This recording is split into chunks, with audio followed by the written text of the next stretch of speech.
Gidugok sa mga deboto sa simbahang Katoliko ang unang adlaw sa simbang gabi, Disyembre 16, nga kung asa diri mismo sa simbahan sa Our Lady of Peace and Good Voyage ang dunay pinakadaghang mga nanimba sa unang adlaw.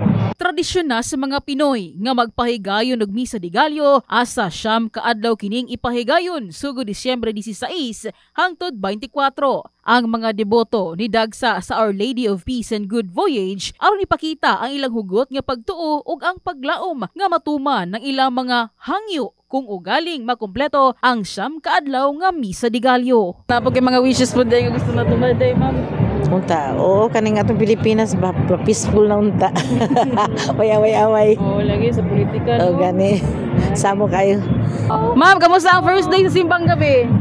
Okay po, nice, and maganda yung simbahan po. Perfect. Kay taga-asa rin mo, ma'am? Taga Cotabato po. Ah, okay. First time niyo dito sa Yes, opo. Ikaw, ma'am, taga-asa ka? Taga Fatima Oho lang po. Okay. So, unsa mga wishes ninyo sa day, sa kay Lord? Wish na mo, unta makapasa mi sa board exam. Okay. Si Lord na bahala sa amo. Sige. Mag-friends mo, friends? Yes po. Sige, mag-friends sila. Pangalan ninyo? Ako si Maureen po. Mona Lisa po. Okay, bye-bye! Thank you! Sa bahin usab sa seguridad, mas gipakusog pa ang police presence sa basinidad sa mga simbahan aron malikayan ang unsamang kakulian. Of course, with the presence of our police force, ang PNP karon nagauban sa ato ang mga churchgoers and